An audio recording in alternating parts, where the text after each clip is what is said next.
Think back to when you were a child. Did you ever have someone you love criticize or reject you?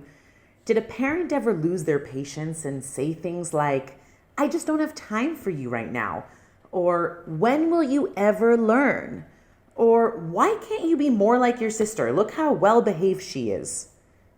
What ends up happening is because children strive to impress their caretakers, when the person who is supposed to care for them denies or rejects them, the child sends a part of themselves into an inner basement called shame.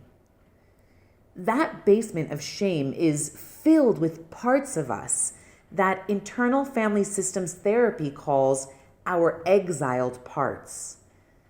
In other words, the parts of us that we don't like, we send into exile.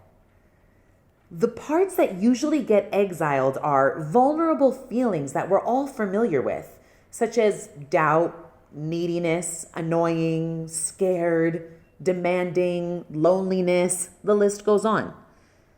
And as adults, when we don't deal with those exiled parts in a healthy way, what gets expressed externally out of fear of being seen as vulnerable is toughness, selfishness, criticism, defensiveness, etc. Our exiled parts get formed when our caretakers or when traumatic experiences teach us that being vulnerable isn't safe. For example, little Jimmy's mom called him needy and annoying. His mother was critical and impatient with him. Jimmy couldn't bear the criticism, so he added needy and annoying to his basement filled with his exiled, unwanted parts, never to see the light of day again. But because the basement exists inside of Jimmy, those parts didn't actually go anywhere. They just acted out in not so nice ways. Jimmy turned into an adult and couldn't understand why he was dominated by critical and impatient parts. Jimmy got married to Sue, who would always complain that Jimmy was insensitive and emotionally unavailable. Jimmy turned into a tough guy because God forbid anybody should see his needy and annoying parts. We can't blame Jimmy. Jimmy became unavailable for others the moment his mother became unavailable for him. His desire for closeness, which was interpreted by his mother as needy, got locked up inside his basement. According to therapist Dr. Richard Schwartz, our exiles are often our most sensitive parts because they are the ones most hurt by the rejections, humiliations, traumas, and abandonments of our harsh environment. Each and every one of us has a 5-year-old self locked up in our inner basement. As adults, when we don't get our way or when someone criticizes us, the 5-year-old who was criticized as a child interprets their current adult situation as, he must not care about me, or I knew she didn't really love me. Here's the lie though.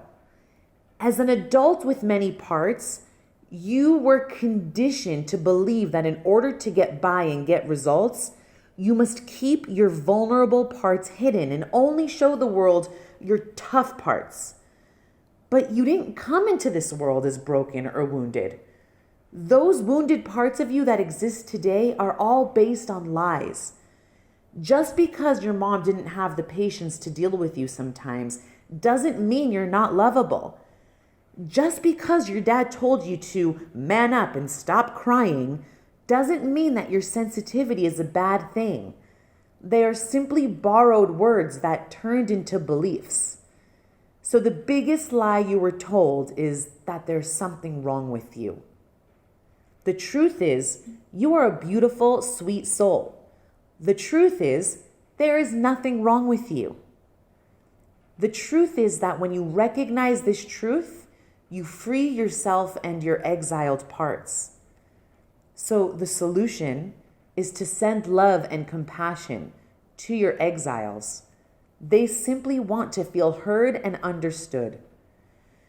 As Zen student and teacher Sherry Huber quotes, being kind to yourself lets you be kinder to others, and that might just be the finest gift you can give the world. So imagine yourself with your arm around you as a 5-year-old. Tell yourself I love you. Say it again and again, as many times as you need, until you feel a sense of warmth and relief come over you. And do this whenever you feel the lie that there is something wrong with you try to convince you that it's true. Let me know how it goes. Sharing is caring, so if you liked what you heard, pay it forward. And as always, happy manifesting.